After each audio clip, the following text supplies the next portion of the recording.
राधे राधे बंधुरा तुम्हारा सबाई केमन आछो आशा करी सबाई खूब भालो आछो। और आज के तुम्हारे साथे शेयर करबो एक रान्नार भिडियो। तो रान्नार भिडियोटा जेहेतु कड़ाई छिलो ताई जोन्नो सेटा तुम्हादेर साथे शेयर करछि। और आमार कथा बोलाते जोदि कोनो भूल त्रुटि हये जाय तो अवश्यई तोमरा आमाके क्षमा करे दिओ। तो प्रथमेई गरम जले सयाबिनटा सिद्ध करे नियेछि, सेटाके निये मा एखाने भालो करे भेजे निচ্ছে तेल दिए। परिमाण मतो तेल देওয়া হয়েছে, খুব বেশি তেল দেওয়া হয়নি যেহেতু গরমকাল তার জন্য। তো এখানে দেখো এখানে একটু বেশি পরিমাণে তেল দেওয়া হয়েছে, কারণ হচ্ছে তোমাদেরকে বলছি এঁচোড়টা আজকে অনেকটাই আছে তার জন্য। তো এঁচোড়টা ভালো করে আগে প্রেসার কুকারে আমরা সিদ্ধ করে নিয়েছি, সেটা তোমাদের সাথে শেয়ার করলাম না।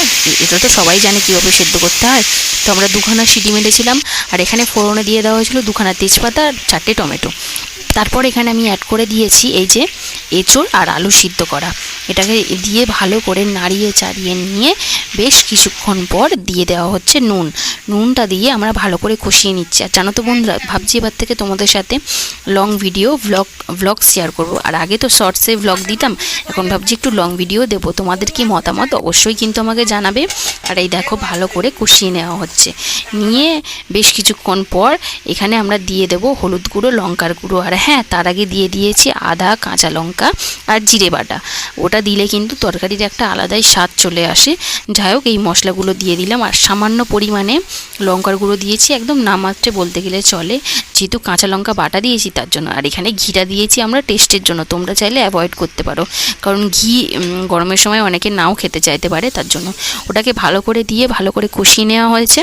তারপর এখানে দিয়ে দেওয়া হয়েছে পরিমাণ মতো জল, একদমই সামান্য বলতে গেলে, কারণ এঁচোড়টা ভালো মতন সিদ্ধ হয়ে গেছিলো। আজকে না খুব বেশি সিটি পড়ে গেছিলো ওর জন্য।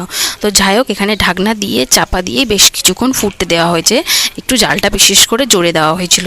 আর ফোটানোর পর এই যে ঢাকনা খুলে দেখো কেমন দেখতে লাগছে। চলো তোমাদের সাথে শেয়ার করি, বলো তোমরা রঙটা দেখে কী মনে হচ্ছে, কেমন লাগছে দেখতে। তো যাই হোক এখানে রঙটা দেখে তোমাদের অবশ্যই নিশ্চয়ই ভালো লাগবে। মা একটু দেখে নিল খুন্তি দিয়ে আলুটা সিদ্ধ হয়েছে কিনা। আর এখনকার আলু না একটু খারাপ মতন আসছে, তার জন্য যাই হোক সিদ্ধ মনে হয়ে গেছে ওই জন্য।